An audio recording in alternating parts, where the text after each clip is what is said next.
doing the Star Wars song when he's the lounge singer, and just put that at Oh, the beginning, and then jump right into it.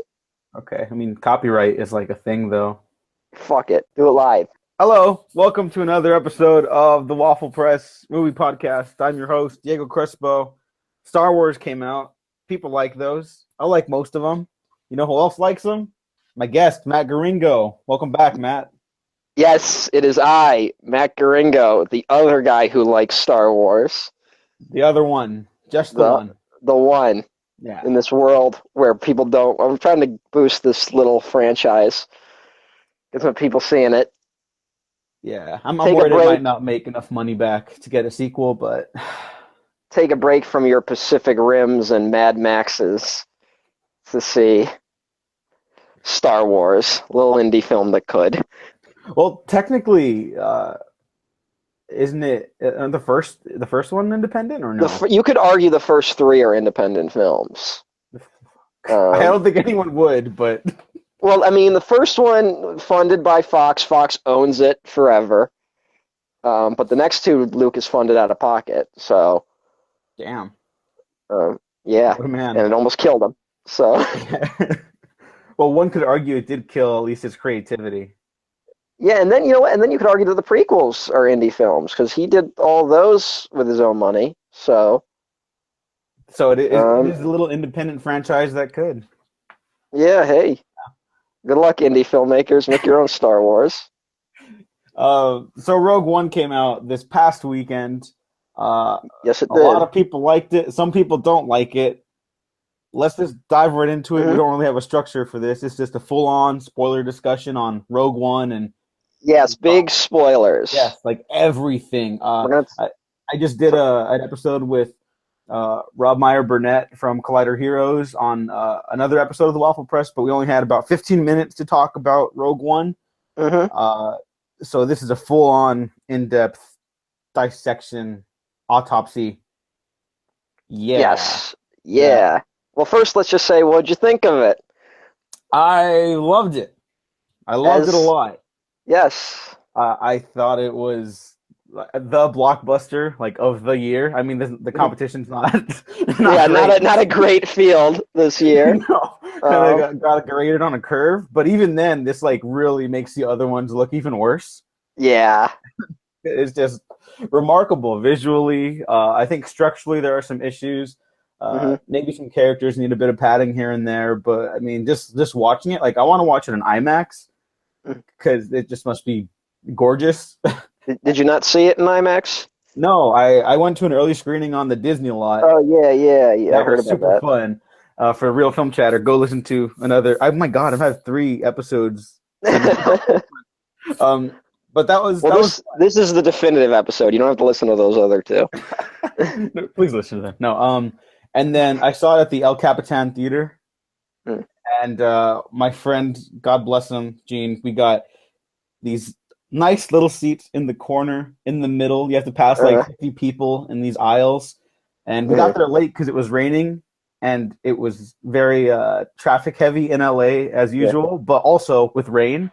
So we were there like yeah. 30 minutes late.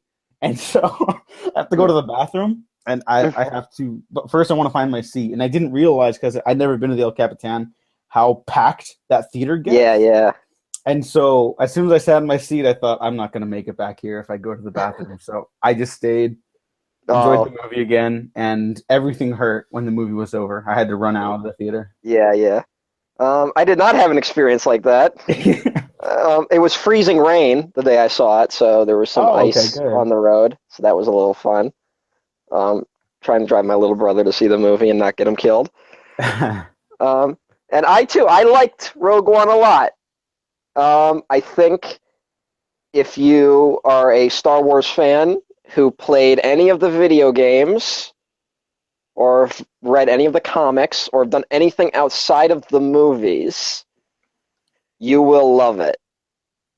I think if you're a casual Star Wars fan who's only seen the movies, I think it depends. You might like it, you might not like it. And I think if you're an average film goer, I don't know if this will win you over into wanting to see side stories in the Star Wars universe.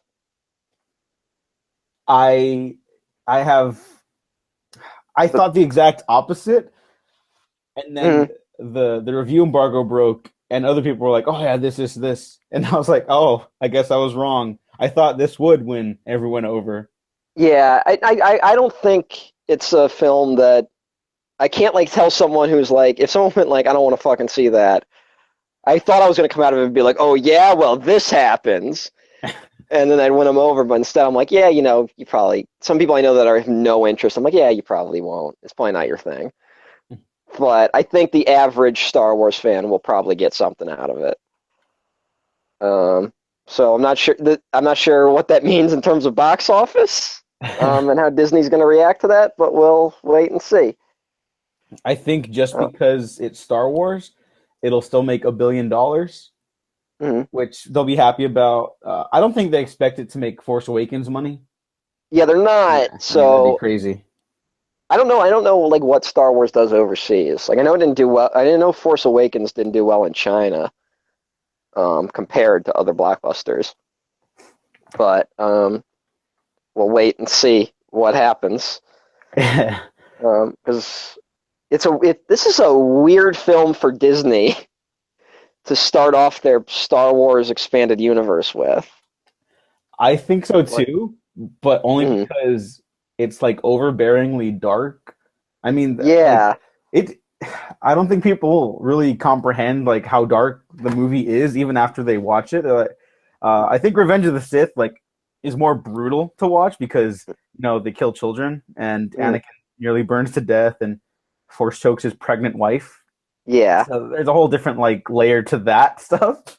But this one, essentially, Rogue One is about building hope in the galaxy, or at least that's how I read it, because mm. there's all these disparate groups of rebels, and like they don't get along, and they. Did you think that because the movie ends with the word hope, and that the next film in the series was called A New Hope?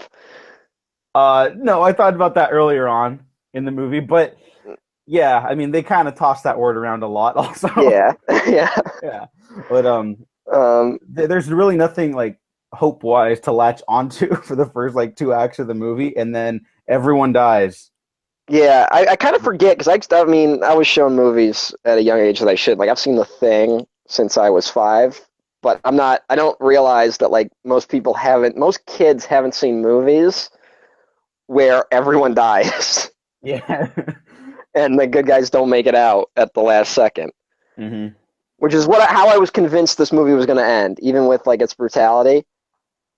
I thought it was going to end with some of them dying, and then Jin, like, you think she's gonna die, and she passes out, and then she wakes up at Yavin 4, and then they're like, "Hey, we destroyed the Death Star. We did it," and everyone's like, "Yay!"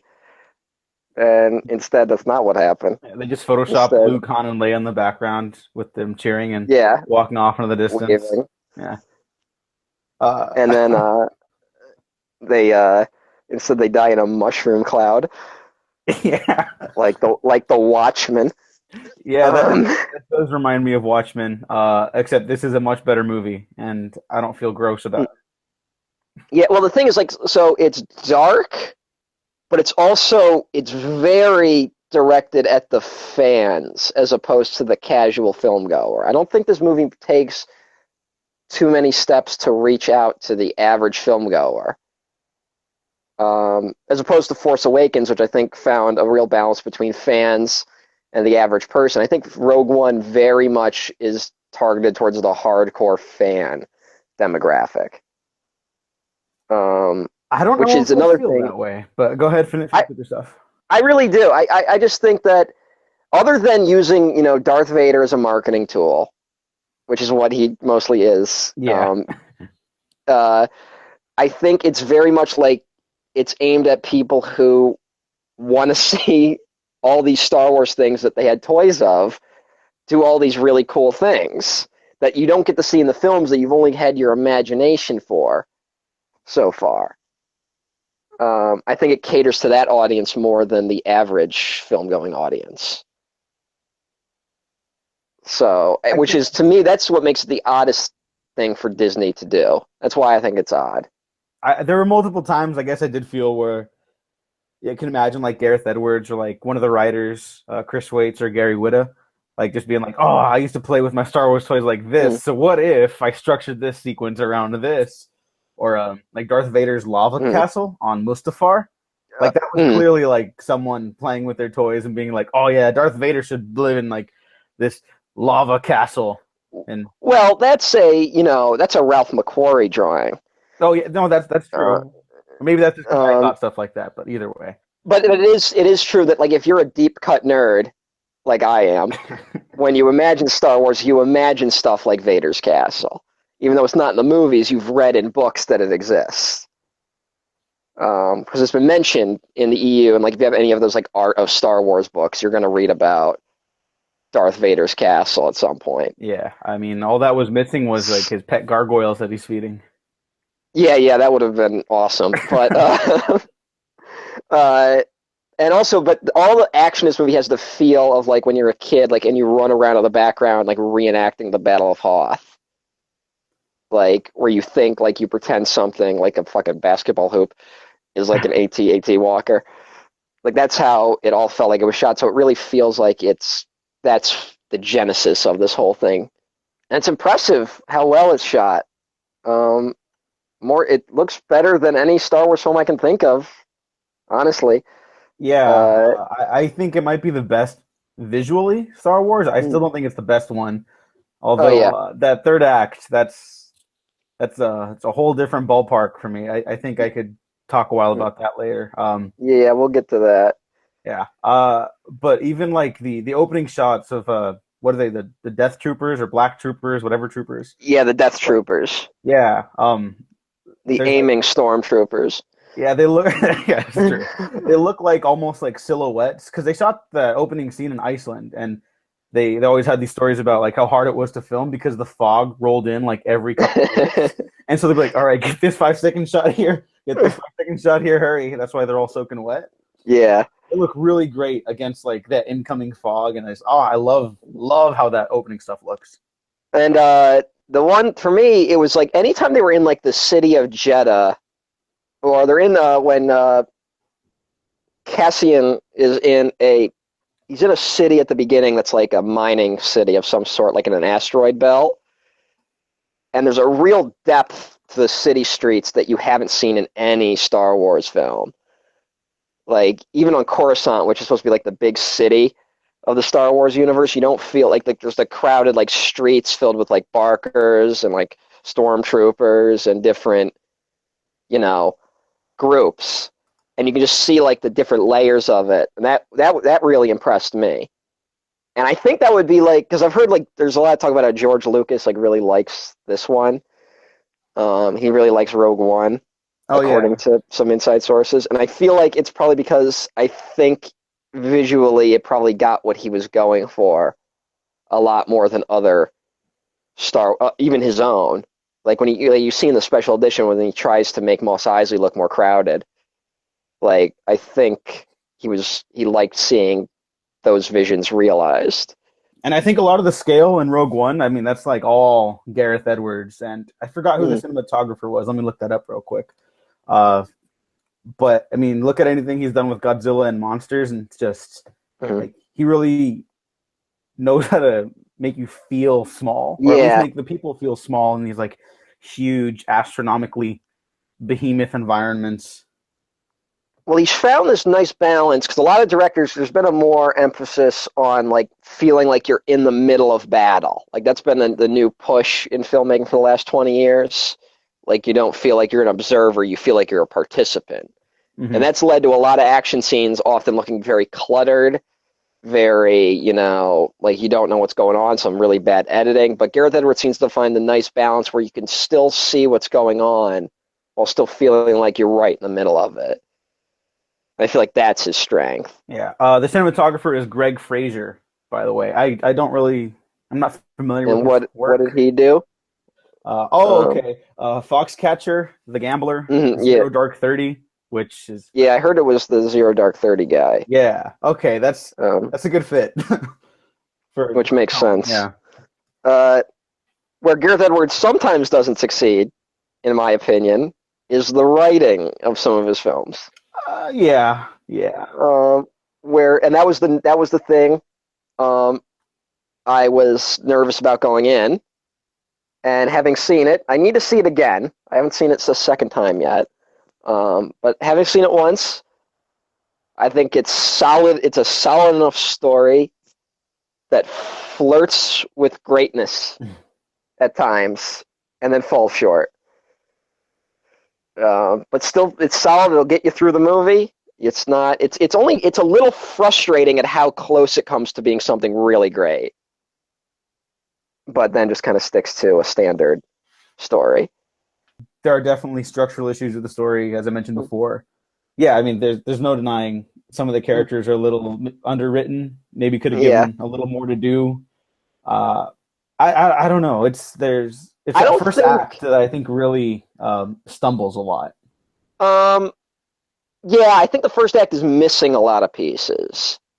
I don't think it's not like the pieces that are there bug me. It's just I feel like there's a couple beats that are missing that would have helped the movie. Mm-hmm. I feel like we're introduced to Jin a little too quickly. Like for example, like I was just looking up stuff to have some notes here. Like, did you realize that she was in a work camp at the beginning of that movie? What? No. That's where she's supposed to be. She's supposed to be in like an imperial work camp. Oh, Like I okay. knew I she was thought a she was like prisoner, prisoner. Yeah. but and I would have liked to have seen like what is she doing in this prison, Mm-hmm. and which means that also like she's when she abandons that, like it looked like she was being transported to prison in the opening, and when she gets rescued and just abandons the other people there. Yeah.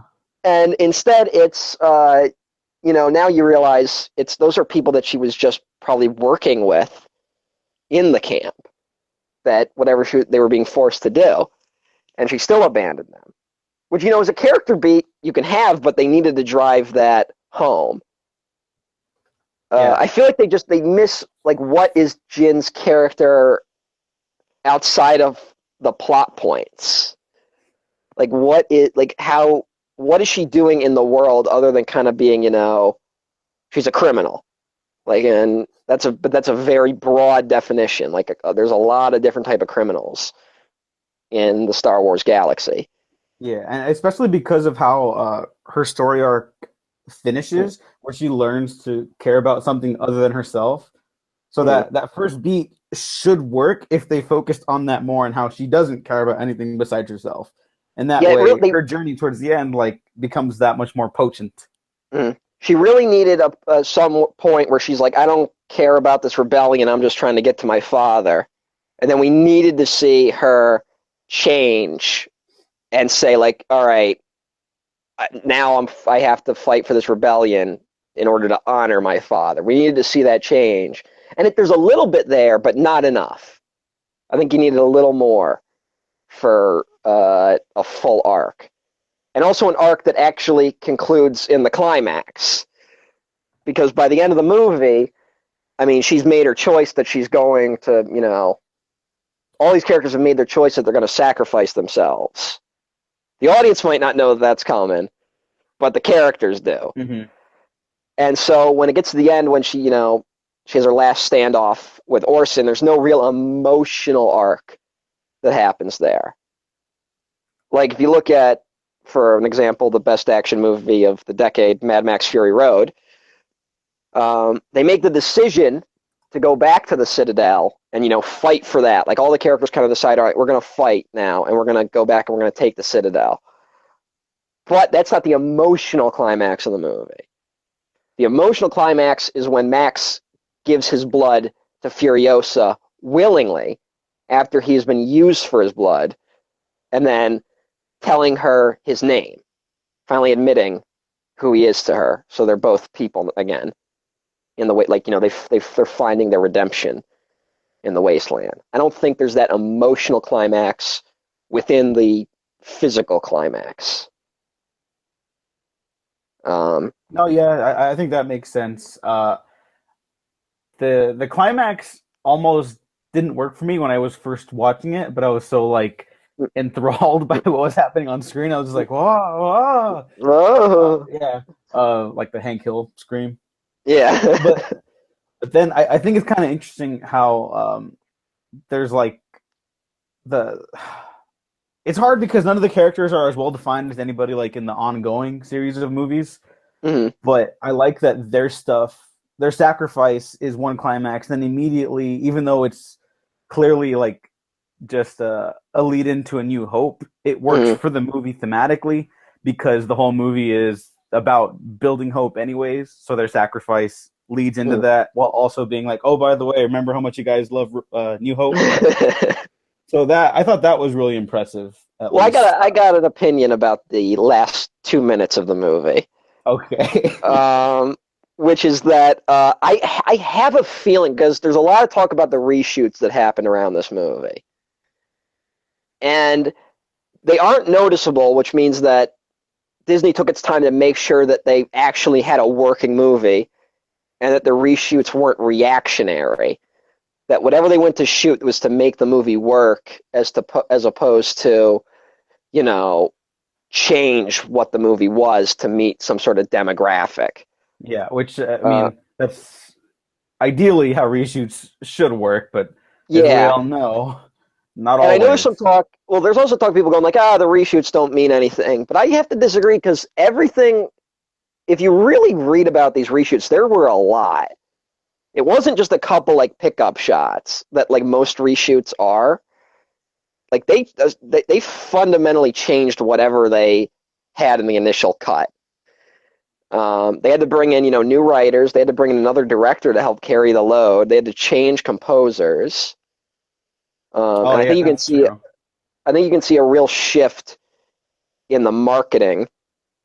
And I think one of the things that was changed was I honestly think the ending of this movie would have been even darker, which is that explosion, and then you see, Jin and Cassian absorbed in the light, then just cut to black, and then the end.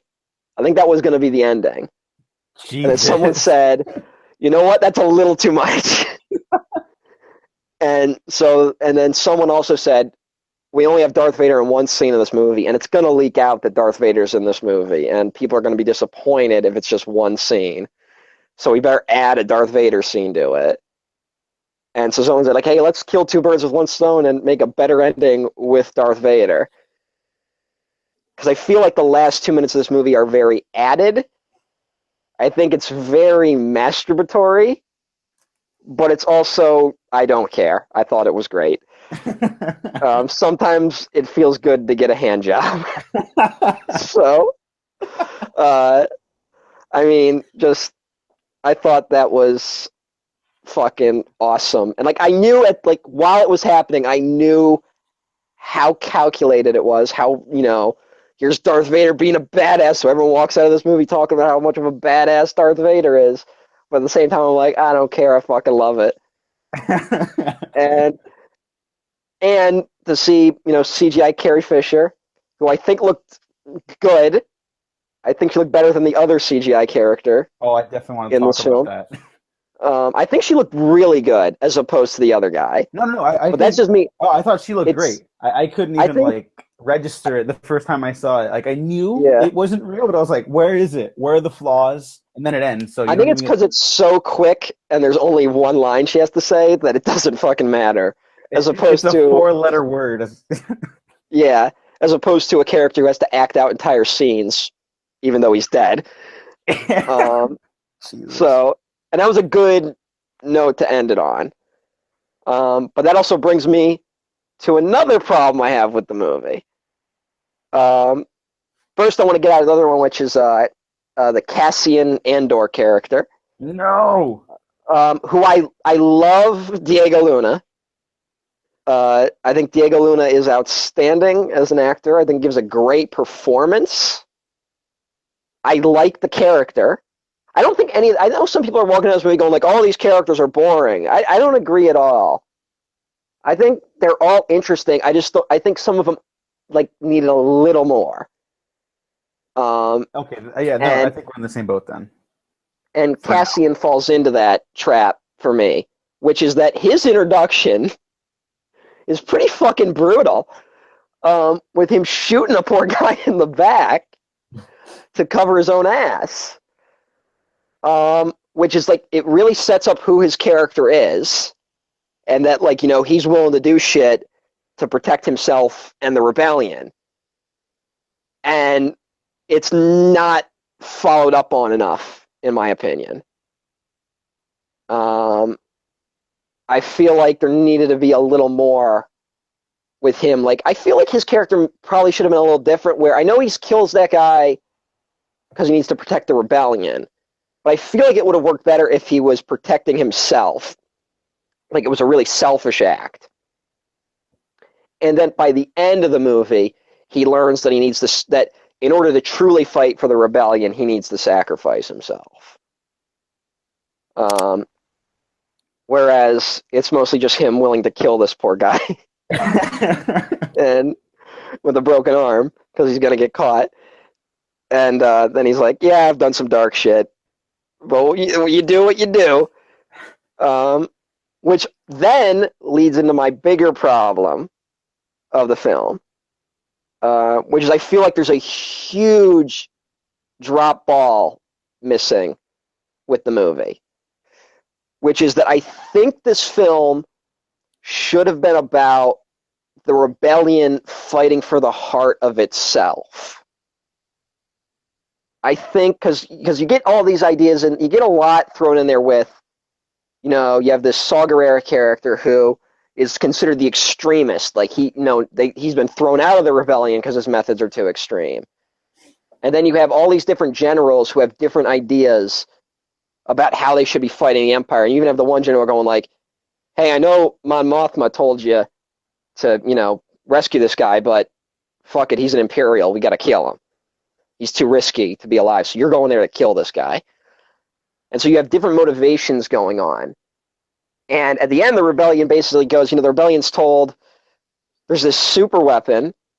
It's going to kill everyone unless we do something about it. And the rebellion's like, fuck it, we're not doing shit. Like we're fucked. Like, enough of them are like, we can't do anything. We're out of here. And a couple of them are like, no, this is the time to fight. And then it results in our characters having to be the ones to go and basically force the issue by, committing treason against the rebellion, essentially. But, pushing the rebellion into actually fighting. And the rebellion learning from their sacrifice, the rebellion uniting under their sacrifice. And, and the idea of hope, and that you can't just give up in the face of tyranny. Like, you can no longer be on the sidelines about this. You can't make this fight about yourselves or your individual planets. Like, now is the time to come together and fight. And I feel like that point is not driven home enough in the film. But just to be clear, you think it's there, just not driven home? I think it's there. I think all the pieces I'm talking about are there. It's just not taken advantage of enough. And like, it would have really worked if there had been like, like, I feel like Jin's speech to the rebellion is a little too much. Where she's like, we got to do this. And it's more like, it's more just the rebellion be like, no, we can't do it. We're afraid. As opposed to the rebellion, disagreeing, and then Jin maybe leaving going like, this rebellion will never decide on anything. We got to take this into our own hands, or something like that. And Cassian being like, I've got the men who can do it. And then he gets all those other guys who are red shirts and all die. Oh, yeah. So I just feel like there could have been a lot more. I feel like what should have happened was all the main characters should have had their own selfish reasons for fighting the Empire, and the ending is about them realizing that they have to come together to fight, and then being a microcosm for how the rebellion should deal with the Empire. And I don't feel like that happened. I feel like instead we get a lot of we get a lot of fun characters, we get a lot of cool action, and we get a lot of ideas that just aren't followed through enough. And I feel like this idea of fighting for the heart of the rebellion was the original intention of the film, based on the original trailers. The first trailer, where Saw Gerrera looks completely different. Oh yeah, he doesn't have hair, and he doesn't have hair, yeah. And he has lines that are not in the film at all. Which is him, going, "What will you become?" Which is also an idea that, like, there's this idea that the rebellion could defeat the Empire, but is at risk of becoming just like the Empire. And Saw Gerrera could have been that character. Because I mean, even he's got a weird parallel with Vader going on. Because he's in like a robot suit, he's missing limbs, and he's got a breathing mask because he's all fucked up from all the fighting he's done. And there could have been a moment where he's like, Jin, what I've been doing is wrong. Like, if people fight the way I've been fighting, it's going to destroy the idea of the rebellion. And you need to carry that message on. And they mentioned that Jin was one of his child soldiers. I don't remember all the dialogue exactly, but that she was a soldier since she was a child for him. And at some point they had a falling out or got separated. I don't remember what happened. He hid her away because people were going to find out she was the daughter of an Imperial science officer who happens to be creating the Death Star. But he kind of plays it off like almost like an excuse. For leaving her behind? I guess maybe if he had said that it was an excuse, and he was like, "Look, the reason I left you is because I saw that you were turning into me, like I am. Like I'm not walking. He goes like, I made a point a long time ago. I'm not walking away from this fight alive, but you might, and you might be able to carry on some sort of hope, and that's why I hid you away." And then they say hope for the 50th time. Yeah, they say hope 17,000 times. Not as much as they say monsters in Avengers: Age of Ultron. To that. I feel like the ball gets dropped almost literally on Saw Gerrera a little bit in terms of his character arc, because he just kind of goes like, like there's when Jeddah gets destroyed and the explosion's heading towards base, like he's like, yeah, I'm done. Like, no, you go. Like, yeah, I'm done. Like there could have been more there. Do you think it's Godzilla? It's like what Edwards does in Godzilla, where he kills off Bryan Cranston, and some people were upset about that. Do you think it's a similar situation? Because I'm okay with both of these character deaths. I'm okay with both of those deaths. I just think they needed to be replaced by more interesting characters. I have nothing against Saw Gerrera dying, and I feel like you needed like more of a reason for his death. Like he chose his death. He's not like stuck there. He could have left, and for him to decide at that moment, being like, I'm done. Like I feel like there needed to be more of a reason for him to be like, I'm not leaving. And he's like, you're leaving. Okay, but I do think the movie addresses that too, because he's there with Jin when they watch the recording of Galen detailing the structural issues with the Death Star that he created in however many years, like 15 years or whatever. Yeah. And that he sees Jin as that hope. And maybe they should have nailed that down a little harder in the story itself, but I think the way Edwards directs these scenes, it more than carries it for me on my view. I would need to see it again because that makes sense. I mean, for him to be like, "Oh, I see Galen, and now I know that it was worth it," or whatever the fuck. And like, he tells Jin like how there's like hardly any of him left. Like, yeah, obviously it's not physically, but Edwards is smart enough to know how to like mind that from a visual sensibility. Yeah. Brief interlude. Can I just talk about some complaints people have made that I think are fucking stupid? Oh yeah, I think there are valid ones, and then there are ridiculous ones that I don't care about. One is that people think that Saw Gerrera's mind-controlling monster is stupid, and I don't. I thought it was great.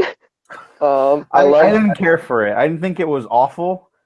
Like the tentacle monsters, the Rathtars in The Force Awakens, I still don't like those. I don't see myself turning around on this one.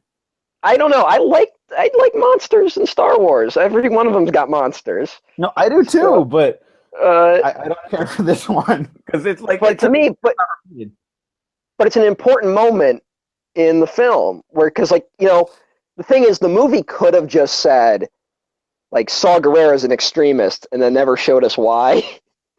Like, kind of like how Count Dooku is called a political idealist in episode 2, and then we don't that's never explained.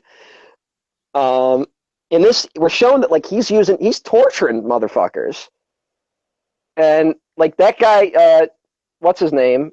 Bodhi, the character's name, Riz Ahmed. Oh yeah. Is he's just the guy who's like, fuck, I'm just the messenger. Like, I didn't do anything wrong, and he's getting fucking mind fucked up.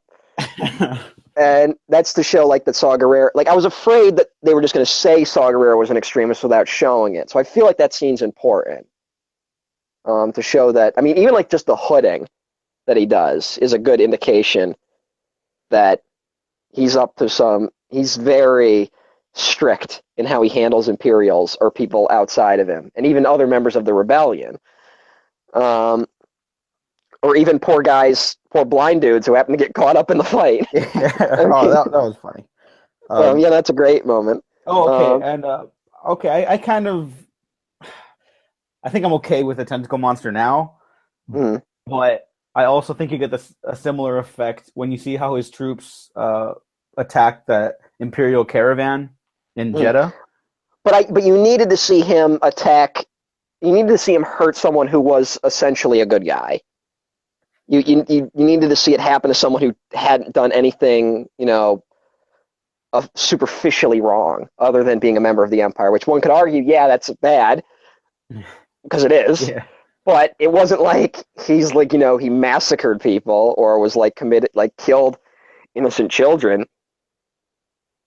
So, and he was surrendering himself. So, I feel like that scene's important. It's kind of like, I had the same problem with Ant-Man, where they're like, you're a bad influence on your daughter, Ant-Man, and then it's never shown how he's a bad influence. He's just like, he's a criminal, but he always does it for the right reason, so it's never really explained why he's a bad influence.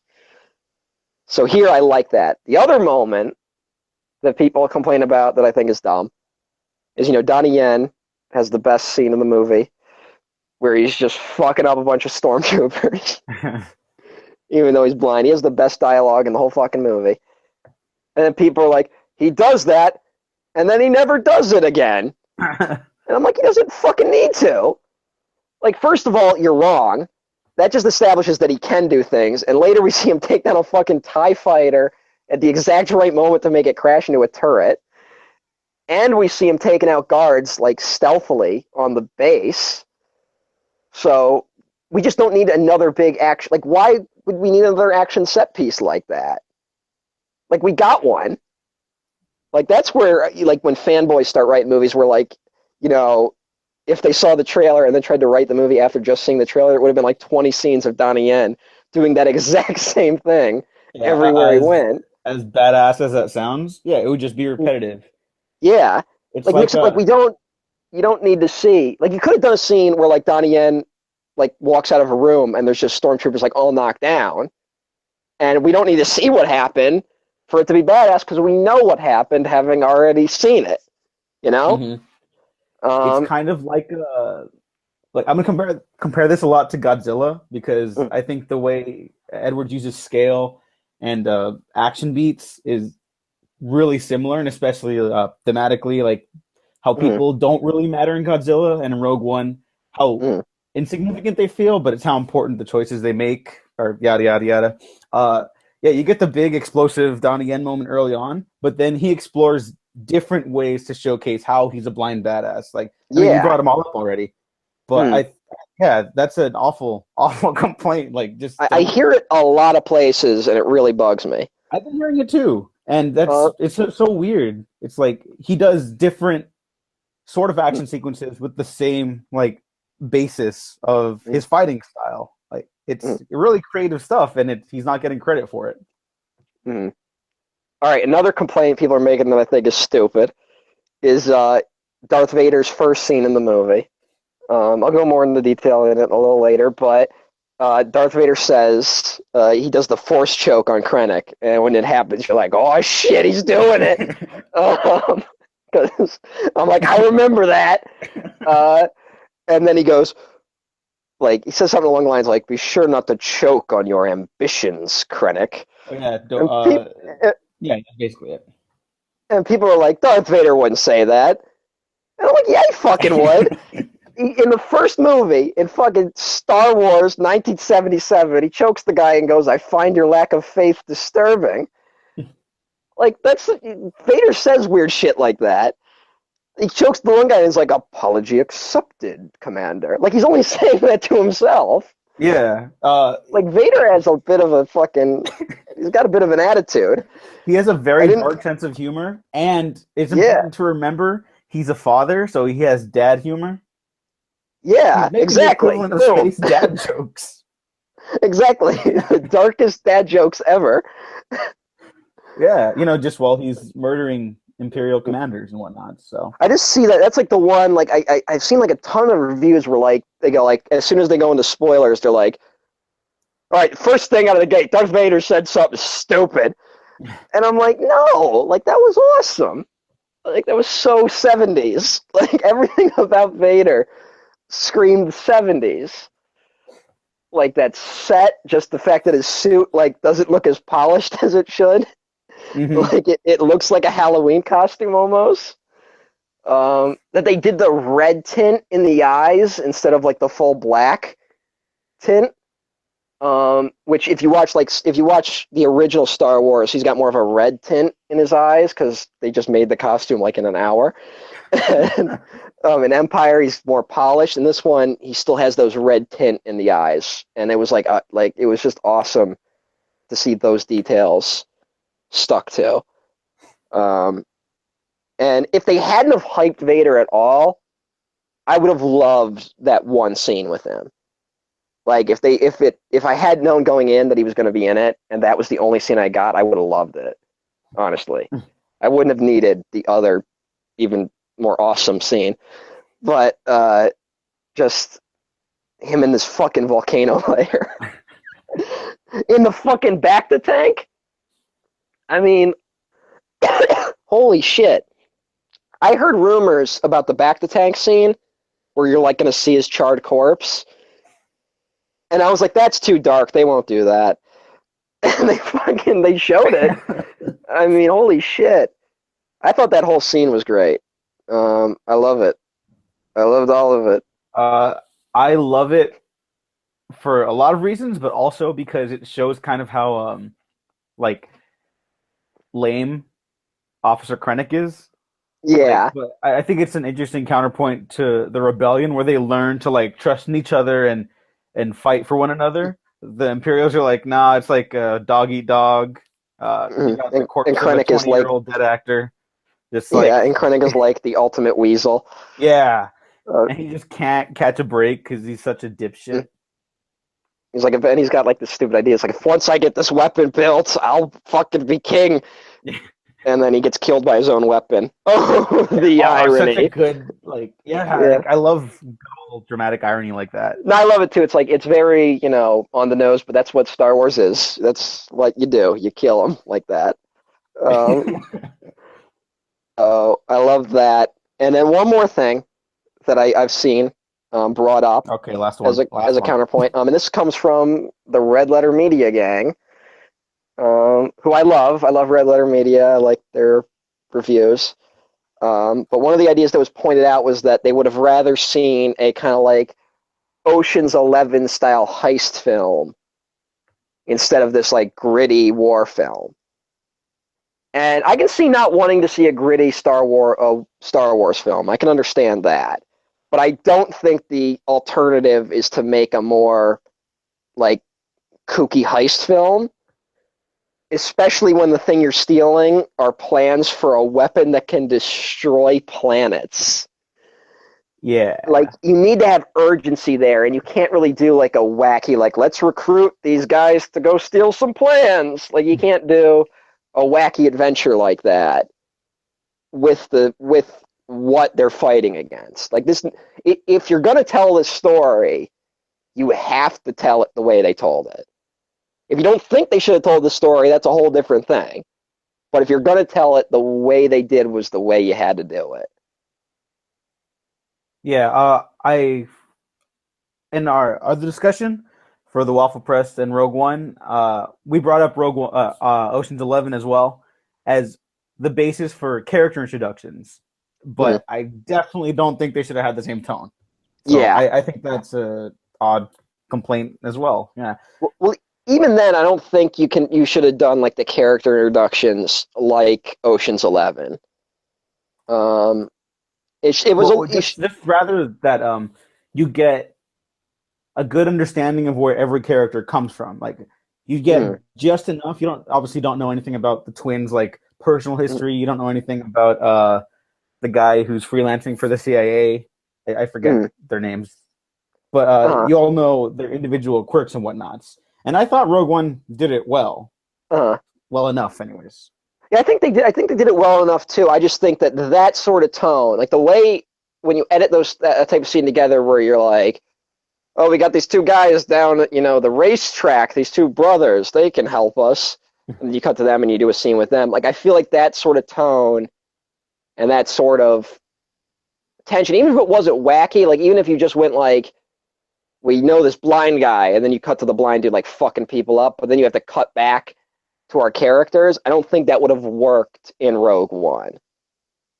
I think this needed a more natural, like Seven Samurai, like which they kind of try to do. I don't think it works as well as Seven Samurai, but few things Yeah. work as well as Seven Samurai.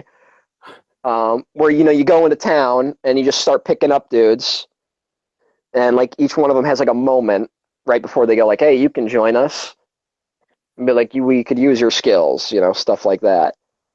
Um, I think they have enough of that. Mhm. Um, I like the way all the characters kind of come together. I think there could have been a little more for all of them, but I think the way it works was good.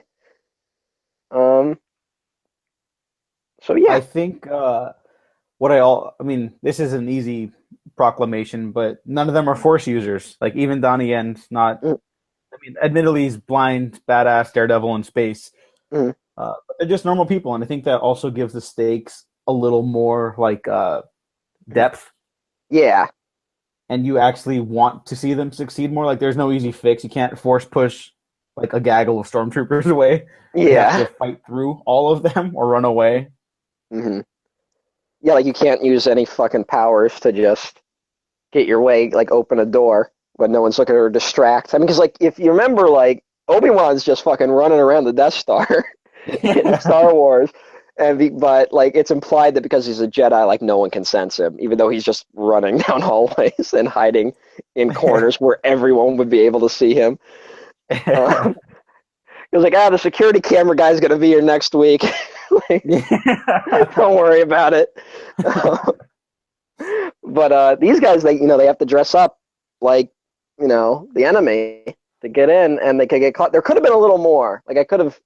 There is that fun scene. I do love the scene where K2SO is like, "I am taking them to the prison." Like I love that little moment. That felt very Star Wars. Hmm. I've I also think people seen, forget how hokey some of it is. yeah. Not in a bad way. It's just like it's goofy. It's goofy Well, stuff, and that you was have my fun with it. fear because I think something that's been happening with a lot of nerd properties lately is that because audiences are getting older, that like they grew up on this stuff, that there's this demand from the older audience that the thing they love age with them. And that's where you get like this push for people being like, we need darker movies. We need, Batman to fucking be dark. We need Superman to be dark because I'm an adult now and I can't watch Superman, fucking doing hokey shit like saving people from a helicopter. Got to see him fucking punching warlords in the face. Like they want other people to take their love seriously by making the thing they love super serious. And I was afraid Rogue One would go too far in being like ultra serious, like dour. And I see some people say they think it is. It's dour, but it's not like oppressive.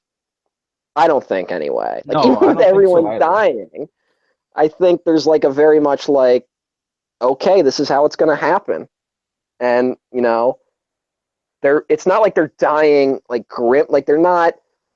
They all do what they're there to do, and they're all helping each other, and they go out swinging, and they save the day. Yeah, they do it for a good cause, and you see the light at the end of the tunnel. Like, not just because we know of the original trilogy and the Star Wars universe is going to continue, but like as a self-contained story, you still see what they fought for was worth fighting for. Even just that little glimmer of, again, for the 50,000th time, hope that it was all worth it. And so, yeah, I don't buy that claim either, especially in the year we had Suicide Squad and Batman versus Superman. What's that S on your shirt mean? Murder. It means hope. Fucking breaking necks and fucking not catching gasoline trucks. Oh boy. Well, back on the hokiness real quick. What did you think of some of the cameos? Because I know people are a little divided on those too. I would have cut every cameo except Bail Organa and Darth Vader and Leia. Okay. Oh, and you know what? And I did like seeing Red Leader and Gold Leader. I was fine with that. I didn't like seeing the fucking dude. What's his name? Doctor whatever. I have the death sentence on 12 systems. I didn't like seeing him because it opened up a lot of questions. Because for one, it looks like the Empire's occupying this city, right? Yeah. Which to me would mean they're restricting air travel. So how the fuck did that guy get out? And then they could have got out when the Imperials left. But I have a theory on how they got out. It's a whole deal. Okay. So, let me just run it by real quick. It'll take like 30 seconds. So when Jedha explodes, they don't make it to their spaceship, but the blast propels them in a series of Cloudy with a Chance of Meatball-inspired hijinks as they hop from rock to rock to rock to a functional spaceship. They fly to Tatooine, and when they're in that bar, they're just shaking in shock and drinking their worries away. And that's why they're upset when Luke bumps into them. They're upset. It's like, you don't understand. You've seen shit. Buddy, I fucking saw a city destroyed.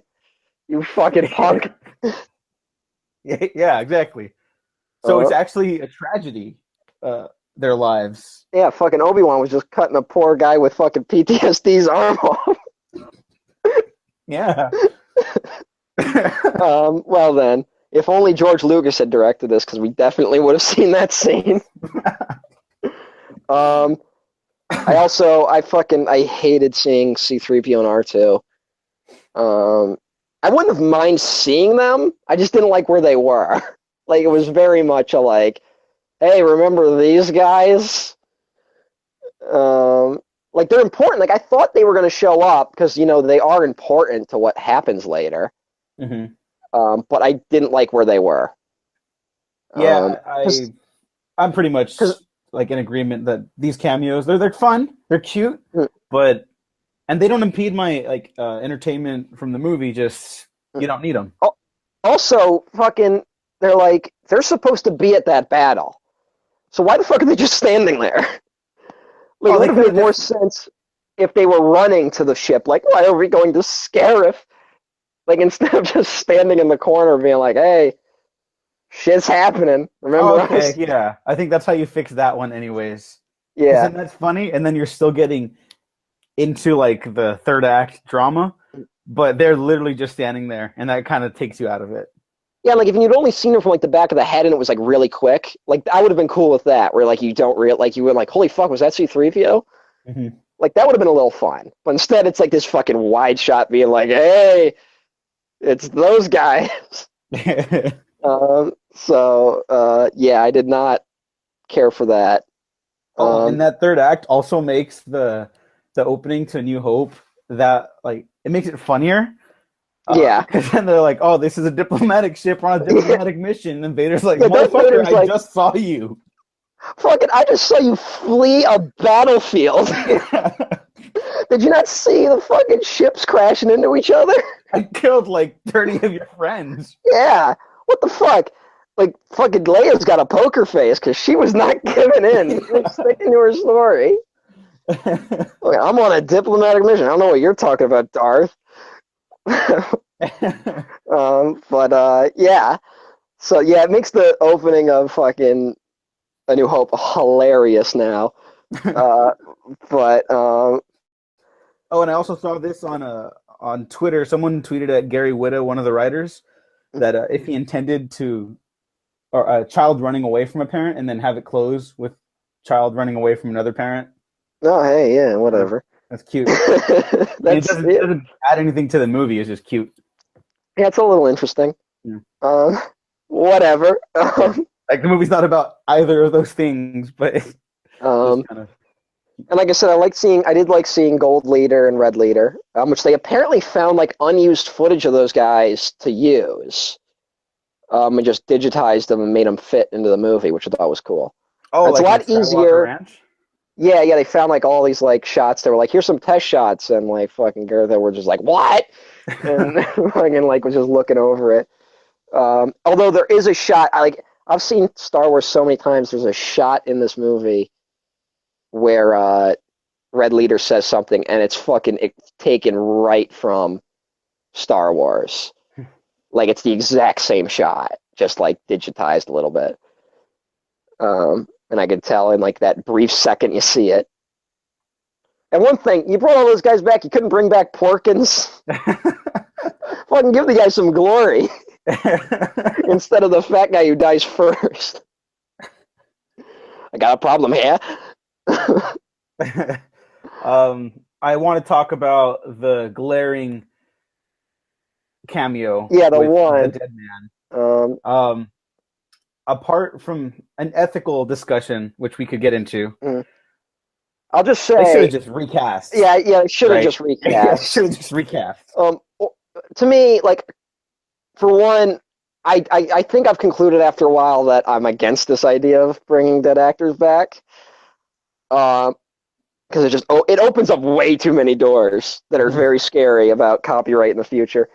But the big thing is that just they should have just recast him or used him less than they did. Because honestly, like some people are saying, you don't need Tarkin. I do think because of what's happening in this movie, you do need Tarkin to an extent. It probably would have worked better if Tarkin was like on a hologram, so you could have like hidden how much of like a digital character he was. In like that blue like weird hologramness that the Star Wars universe has.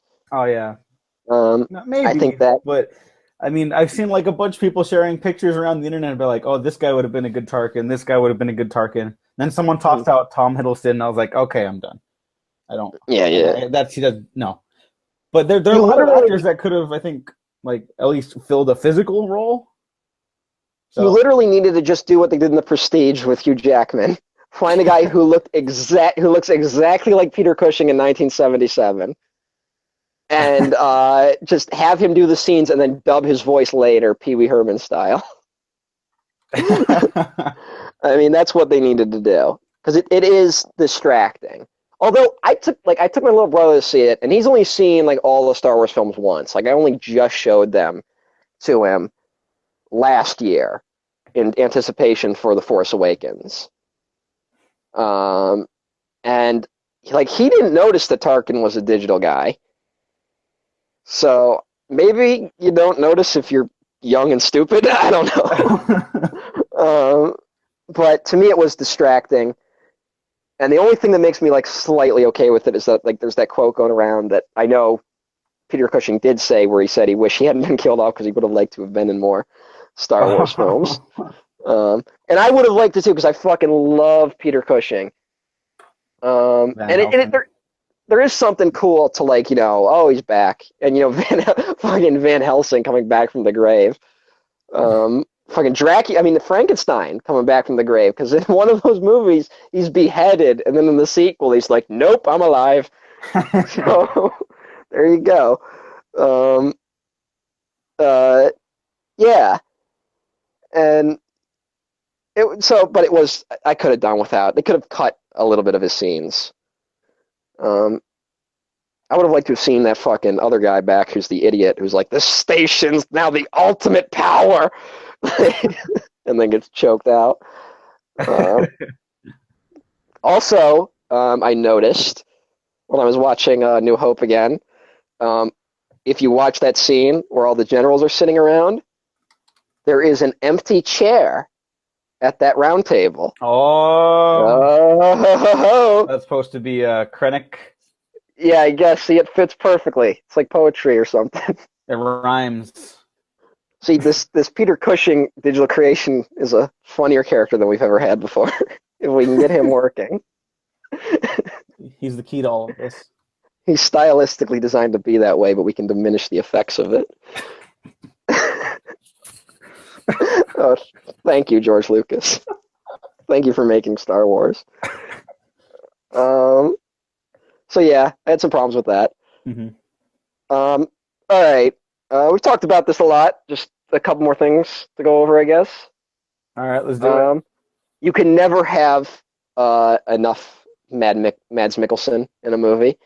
So I was a little sad to see him only have a couple scenes. Yeah, I But would have he liked much serves more. those. He serves those scenes very well. I think the movie does run into second act sag, which is a problem a lot of films have. Like even the best films can sag in the second act. I would even argue that there's some sag in the original Star Wars in the second act. Boo. I'm just saying it's a hard thing to overcome. It just seems to happen.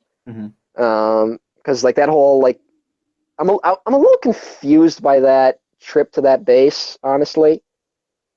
Because at that point, I guess you know what? Never mind. It does make sense. Because like they get the hologram, but the hologram was destroyed. Yeah. So they still need to get the guy to get the proof about this super weapon. But then again, they just saw proof that the super weapon exists. So it's not like Cassie needs to be like, hey, to mention that there's him to verify the weak point that he talks yeah, about. the weak point in it, which is a cool little addition to have to Is that like the greatest retcon? yeah. So yeah, that was a good idea. It works, I guess. I'm trying to think. Sometimes I think like sometimes they retcon shit, and it's like, oh, that's a little goofy.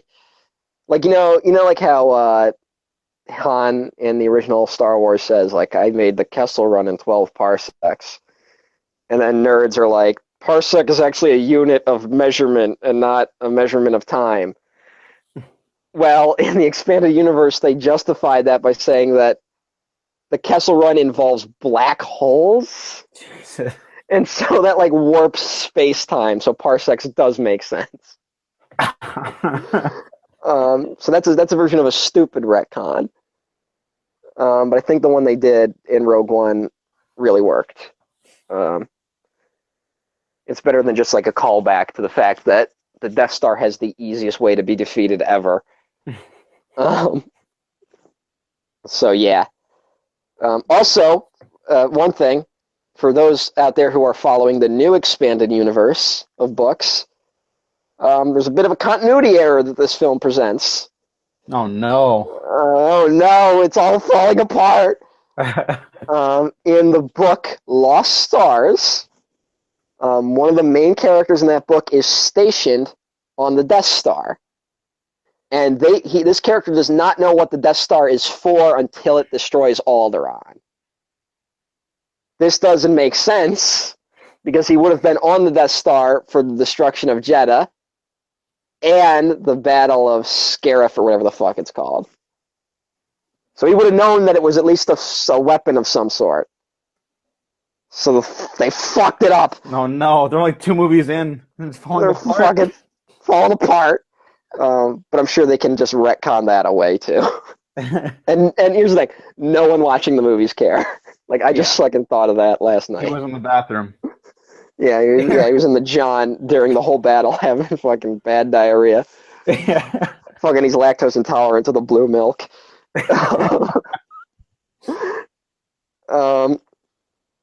So yeah, I think it runs into some problems in the second act. I like Cassian's little debate about whether or not to actually kill Jen's father, and deciding not to. And I think Jen's a little too forgiving of the rebellion after they are basically responsible for the death of her father.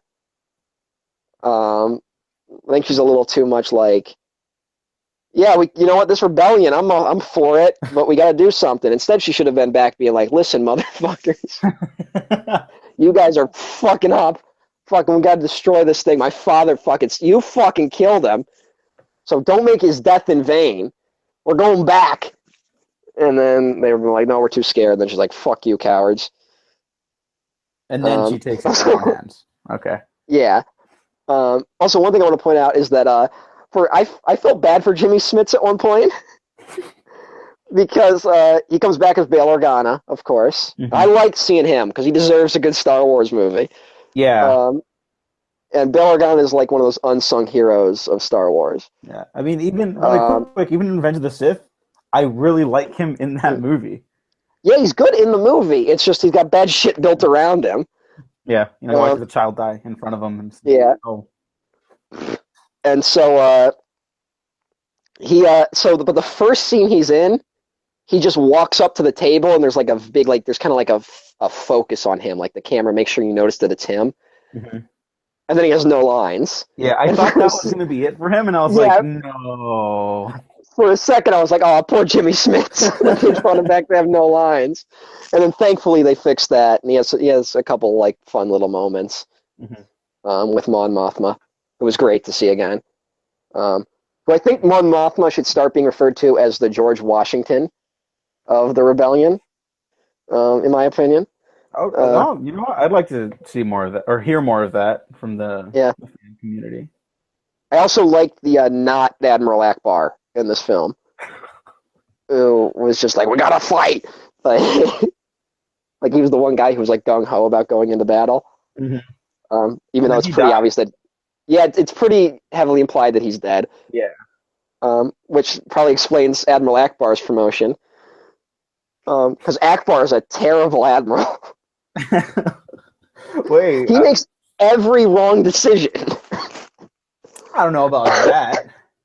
He calls for retreat when they shouldn't have. Like, Calrissian's the one who has to talk him into not retreating.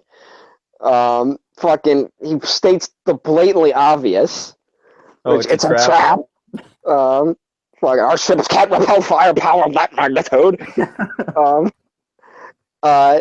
Then he and then even in The Force Awakens, he's the one who's like, fuck, we can't do anything. Like, he's like, we can't get through the shields, it's impossible. Like, he's a fucking naysayer.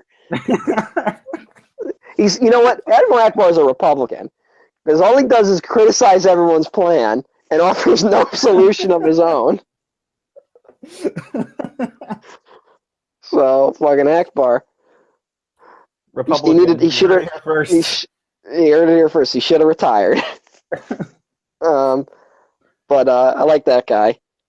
And just in general, that whole last third battle, I don't have any problems with. It's so good.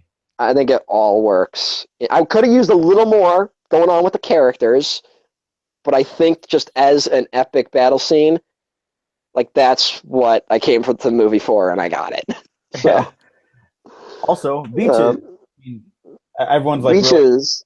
Really gung-ho about like Star Wars beaches now, I guess. I don't know. I mean, I never really realized that there weren't any beaches in Star Wars movies until I saw how excited people were getting about the trailers.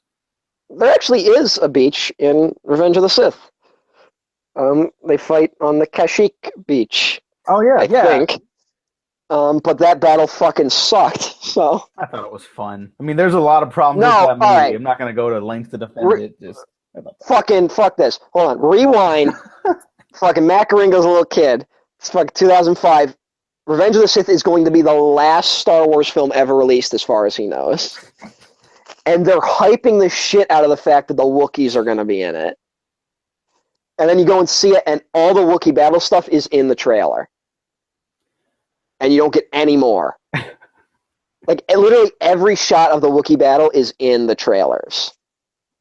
So fuck that noise. That fucking annoyed me so much. All these movies, these last two Star Wars movies have just annoyed me on how bad a lot of the set pieces are in fucking the prequel films. Like, I was thinking about the Darth Vader battle the other day, just because, like just to counterpoint, like, how good the action is in this movie. like how fucking bad that last lightsaber battle is between Anakin and Obi-Wan. Like them like jumping on shit like they're floating over lava on robots and sailing down a lava sea.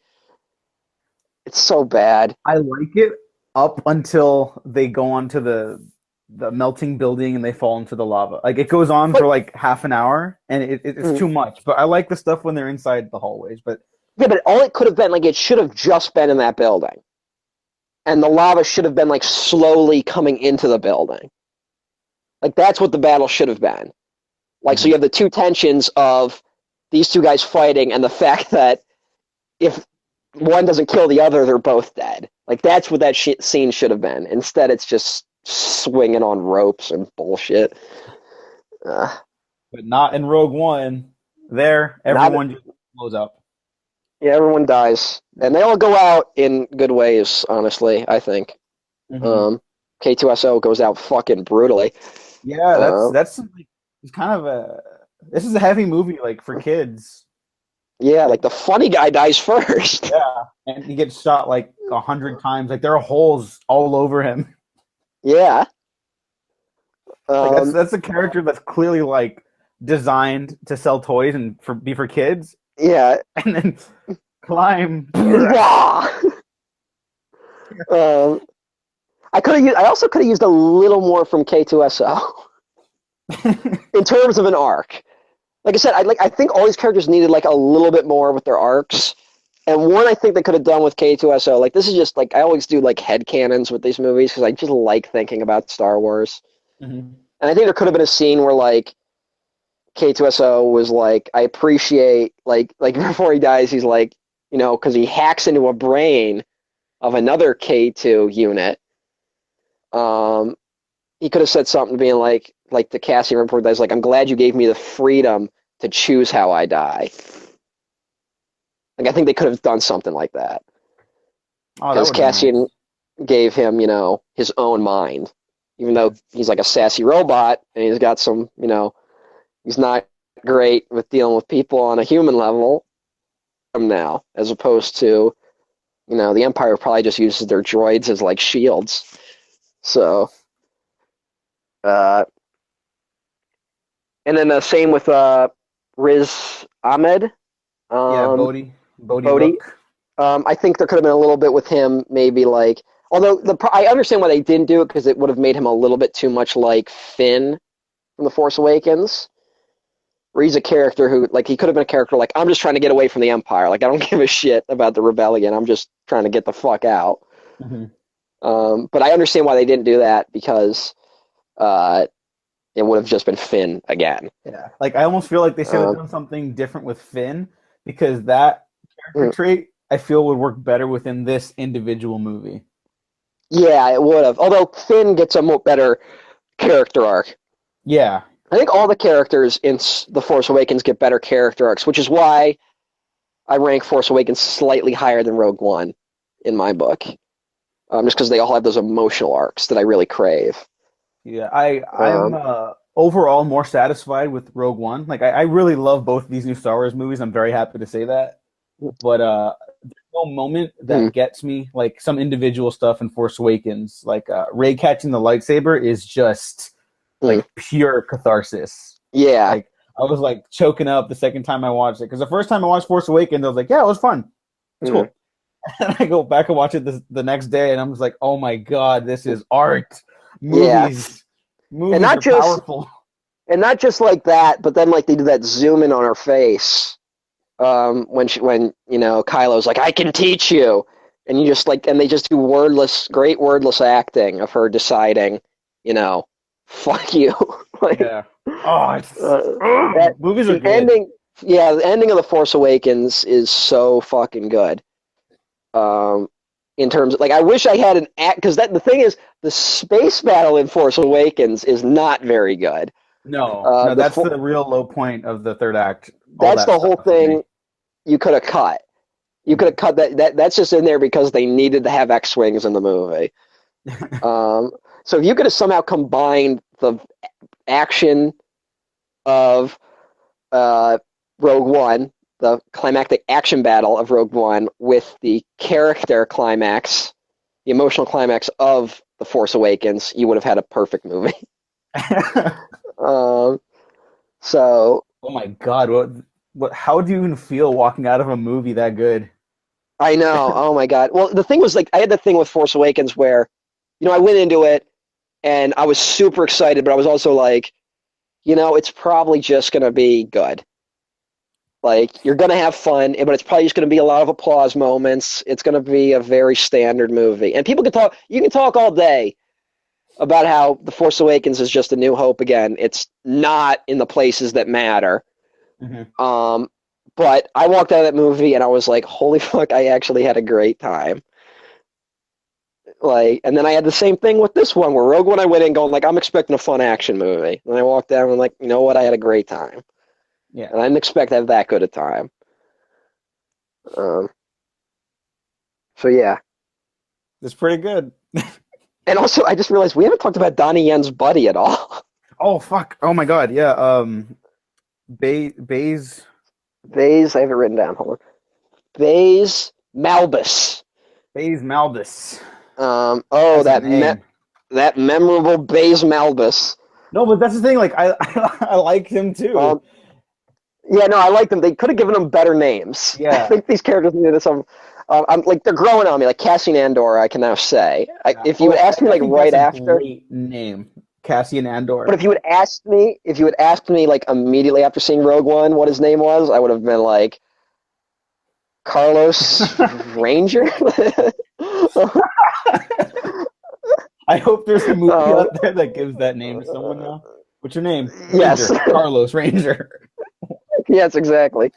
Um, so I just they could have had some better names. Like I Yeah. don't even know They're nerdy as shit What names. is Like Donnie Yen's character's name? I don't even know. Chirrut Imwe. Chirrut Imwe. Like that'll grow on me, but it's Yeah. still like in the moment I'm like Donnie Yen. Like, that's all I got. Yeah. But and then for kids who don't know who Donnie Yen is, they're like the blind guy. Um, so uh, yeah, I liked his buddy. I like the dichotomy of Donnie Yen keeping the faith and then his buddy kind of having lost it. Like I felt their arc worked. I liked their entire story together. Hmm. I didn't need more. I got as much as I wanted Yeah. out of them. Also, they're clearly supposed to be gay, right? Um, you know what? All right, here's the thing.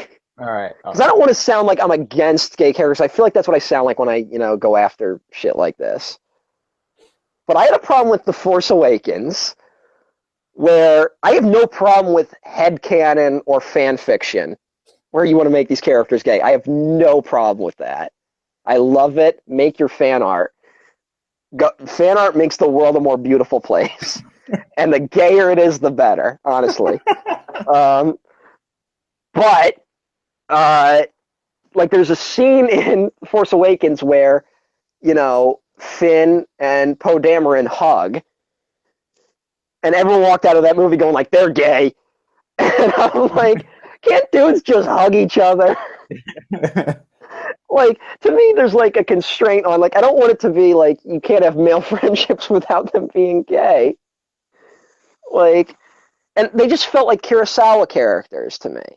Like, if you watch a Kurosawa film, like, those characters tend to care about each other on that level. And you don't see people reading gay subtext in The Seven Samurai too much. I mean, I'm sure it's out there, but No, no, um, you're right, and I think more movies should have just that open male camaraderie. But I also yeah, do think, like, even if it's not meant to be in the text, and here I do think it was actually meant to be, and they just didn't go through with it because of Disney's mm, mandates or whatever. I also think I yeah, understand people wanting to see more of it, and so they kind of latch on to whatever is yeah. available. No, I get that. I'm only going to call a character gay when they fucking kiss each other because I want it to happen. I mean, if fucking Poe Dameron fucking kisses Finn in episode 8, then I'm totally fine with them being gay. Um, I just want to see it. I don't want to be like, I don't have to keep imagining these things. I don't want them to just think that that's good enough. We barely scrubbed by with Korosami. I need more now. Yeah. And I get why Disney doesn't want to do it because, I mean, literally, like, the film will not be released in other countries if they have gay characters in it. Like, they fucking pulled Django Unchained from Chinese theaters because you could see not Jamie Lee, Jamie Foxx's dick in the movie. Jamie Lee's dick. Jamie Lee Foxx's. So, like, I'm just saying, like, I know why. It's not an excuse. I don't think Disney can get away with it for much longer. Mm-hmm. I fucking needed Korosami to kiss, and they didn't. So someone's got to fucking fill that void. Yeah, and they apparently fought hard enough just to get them to hold hands and stare at each other in that cartoon. And here's the thing that fucking pisses me off about that is because the reason they had to fight so hard is because the other problem is if they kiss, it would have gotten, you can't show that in, like, other countries. Like, other countries, same-sex couples kissing immediately puts it into a mature demographic by really weird standards and practices. So that's why, like, the corporate reason for not doing it. But then fucking Nickelodeon didn't even release the episodes on TV. Yeah. So they could have done it. Like, oh, it's the worst. Yeah, it was bullshit. Fucking get kissing in these movies. Yeah. Fucking get the kissing. Yeah, if episode 8 was just like a giant orgy of everyone making out, and be like, all right. Yeah. Cool. Fucking make them all bisexual because those people definitely don't get any representation in films. Yeah. I mean, maybe not Kylo Ren, just because that guy is clearly like... He would clearly have a problem with the gayness. Yeah. Like, that's a Bible Belt dude. Yeah. He'd be like, ew. I was like, I'm a man. So maybe that's how they redeem him. They get him to accept that he's gay. If that's how they redeem Kylo, that's the only way I'm going to be okay with them redeeming Kylo Ren. Other than that, fuck him. Yeah.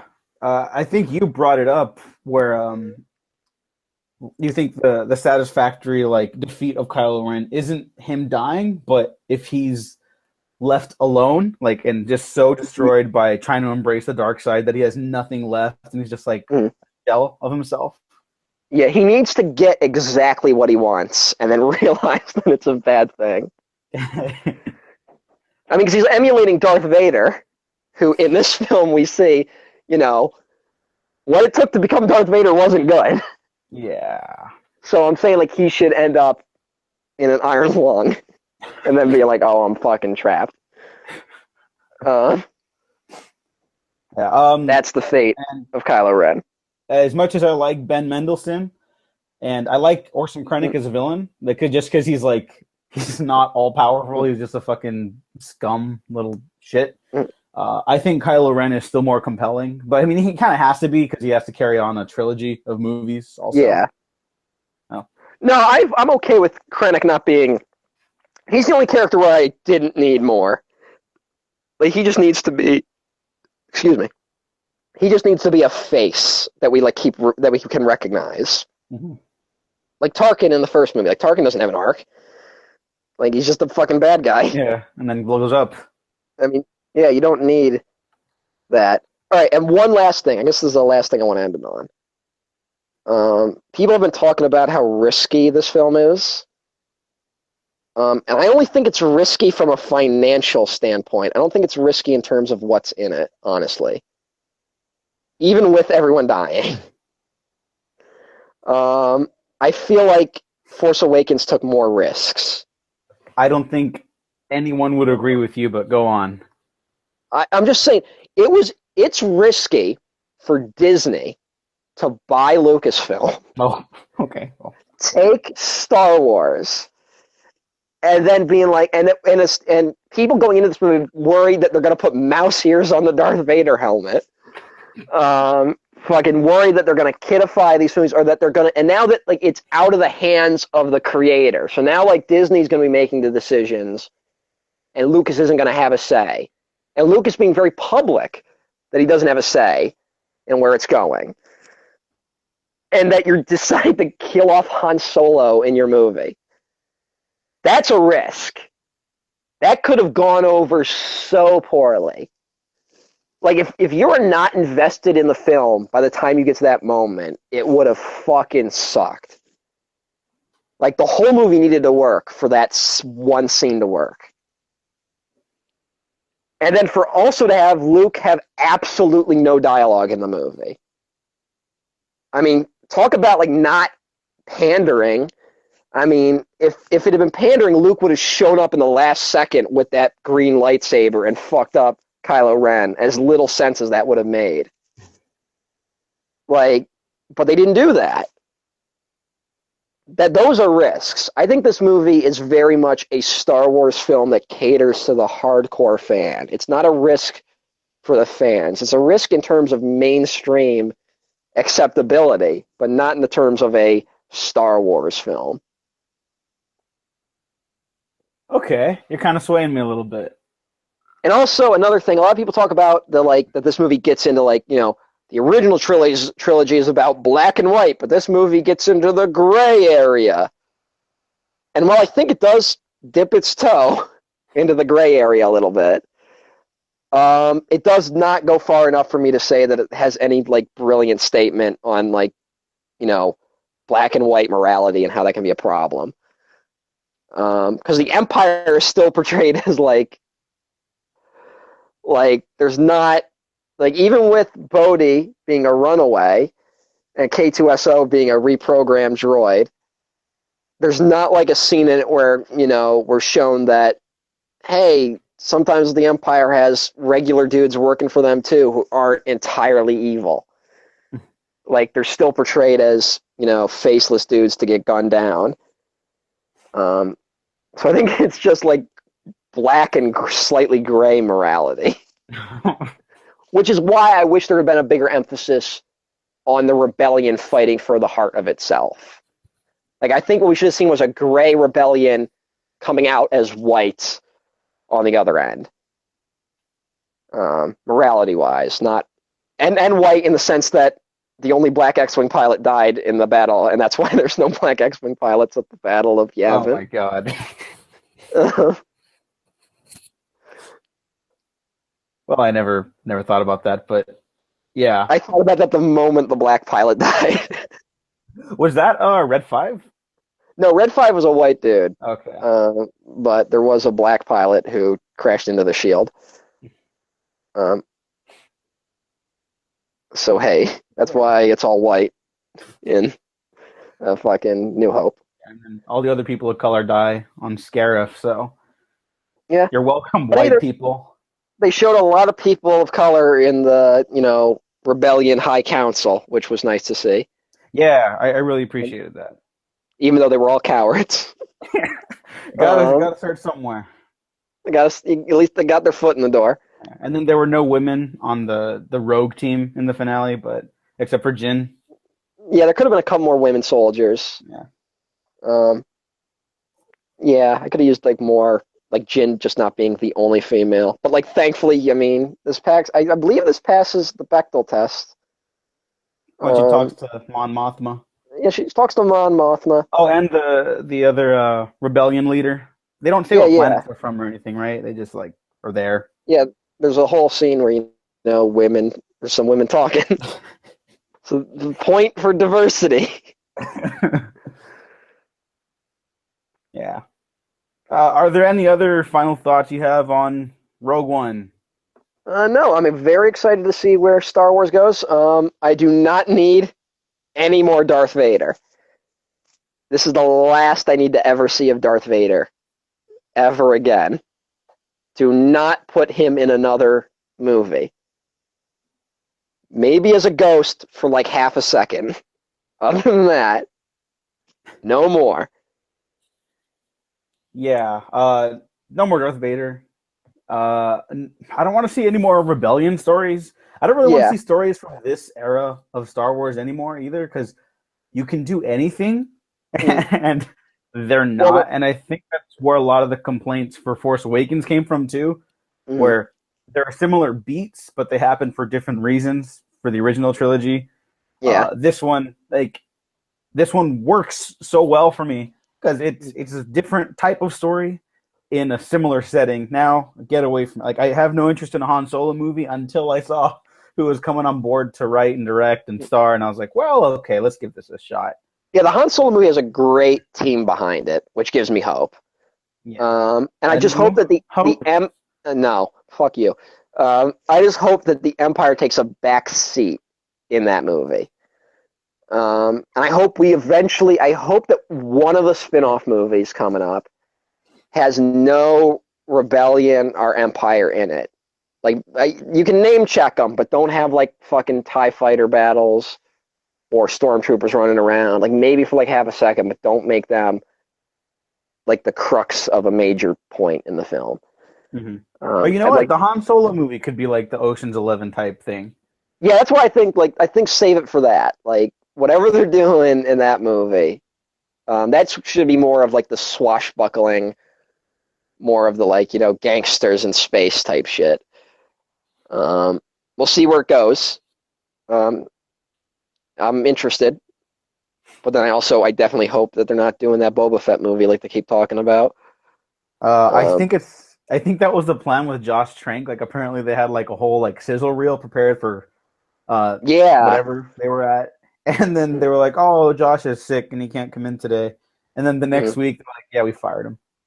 Yeah. From what I heard, the rumor I heard was that there was going to be a scene in the Han Solo movie where he meets Boba Fett. And then if you saw the Boba Fett movie, you were going to see that exact same scene just from Boba Fett's perspective. Boo.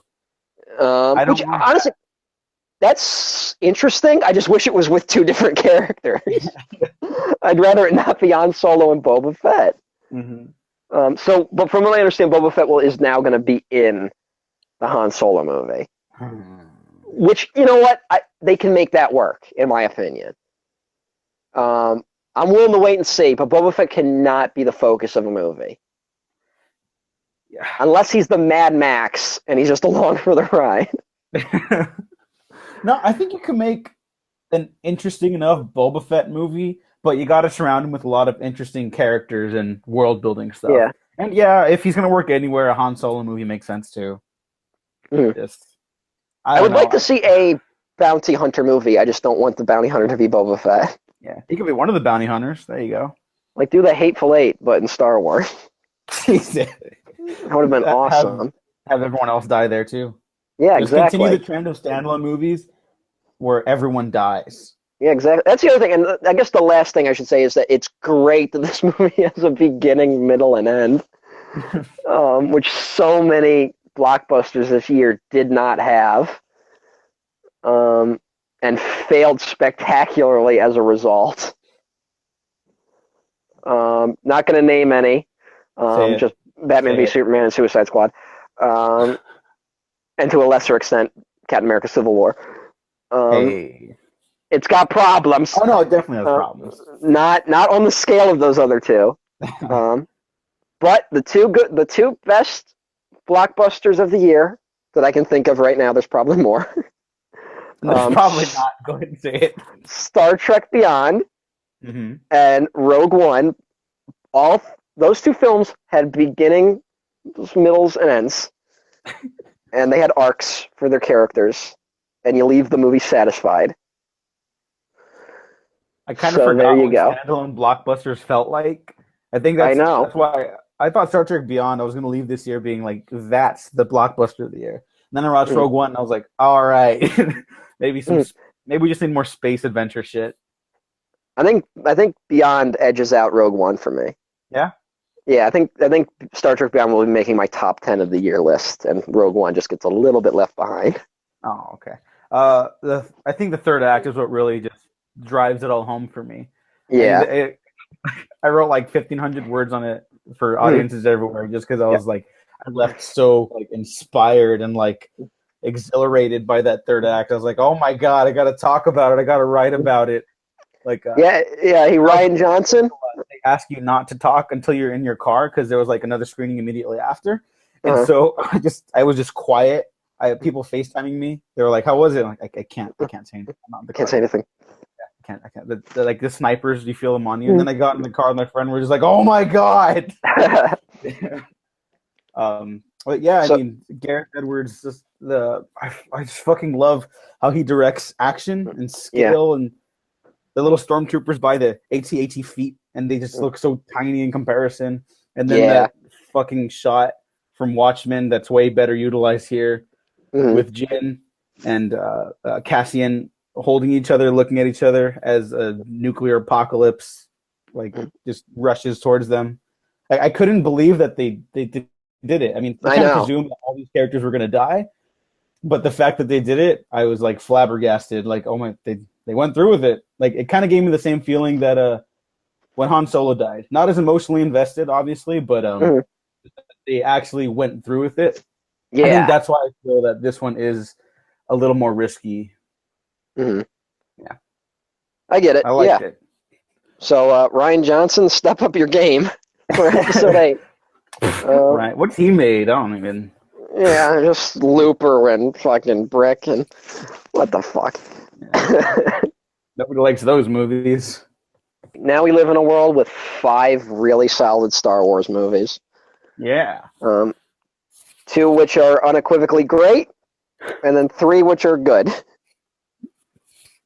and then the other 3 that we don't talk about. I think they're worth talking about still, but that's another conversation. That's a whole other conversation. No, they're not. Good night, everybody. Okay. Matt, where can people find you online? I'm at EmperorOTN at Twitter.com and look for my podcast, Gringo Fuck Yourself, just returning after a long hiatus. How long was your hiatus, Matt? Like 6 months, I believe. Wow. I think we're almost in the same boat. And Yep. of course, you can find me, Diego Waffles, on Twitter. Audienceseverywhere.net. Real Film Chatter, we're starting that up again, too. I did their first Rogue One review, and this entire week has just been Rogue One everything for me. Mhm. Maybe I need a break. I don't know. I really like it, though. Waffle Press, Facebook, Twitter. Like, subscribe if you like this video. If you didn't like, subscribe anyways, because you might find something you do like. Thanks for listening. Thanks for joining me, Matt. We have been professionally unprofessional.